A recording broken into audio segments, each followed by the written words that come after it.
I'm Gail Vizzini, Vice President for Business and Financial Affairs. I'd like to walk you through the college's process for planning and resource allocation through the operating budget and the corresponding timeline. This is an annual process.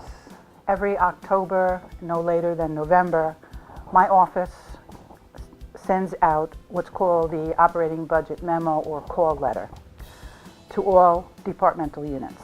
The call letter speaks to our institutional priorities. It sets parameters for the annual operating budget request. Will this be a budget where there's no growth? Is a certain amount of growth understandable because we're opening new facilities or we have contractual obligations in place? Or is this a year where there'll be across-the-board cuts necessary to maintain our fiscal integrity? Templates, our instructions, are included with the budget request as well as a program narrative.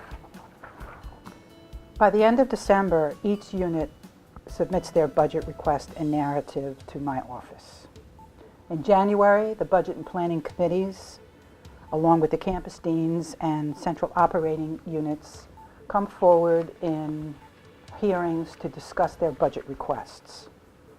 In their budget request and narrative, the departments are required to address the following things. Identify their accomplishments. What accomplishments have occurred with last year's resources? How were they allocated? Were programs successful? What assessments were conducted and what changes or determinations are being made as a result of those assessments? Identify your priorities. Demonstrate the relationship of your operating budget request to the institutional goals.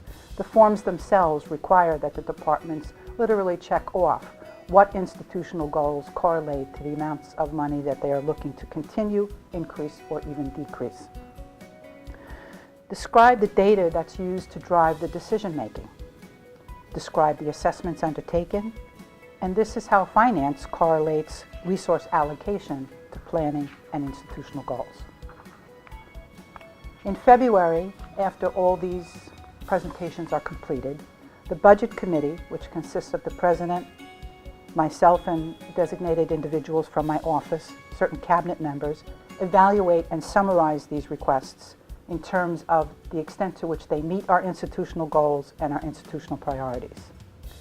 Finance also applies a rubric, an assessment rubric, to determine which requests are supported by data-driven decision-making and assessment.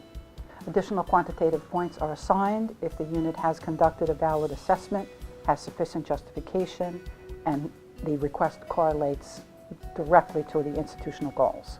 The President and I then present a recommended budget and the method of financing that budget to the pertinent committees of the Board of Trustees. A special budget meeting is held for the Board of Trustees. At that meeting, a summary of the budget is presented, and the board gives their formal input. By April, the final budget request is brought before the board for their approval. If the board approves the budget at this meeting, it is brought directly to the county executive and the legislature. Our operating budget request is due to our county sponsor no later than the third Friday in April. In May, the college budget request is reviewed by the county executive's office as well as the legislature. The county executive will issue a recommended budget total for the college no later than May 31st. As early as June, the executive's recommended college budget total is reviewed by the legislature and their budget review office. The budget review office makes certain recommendations to the legislature, which is addressed at the legislative, education, and budget and finance committees. The legislature will either approve or disapprove the total budget.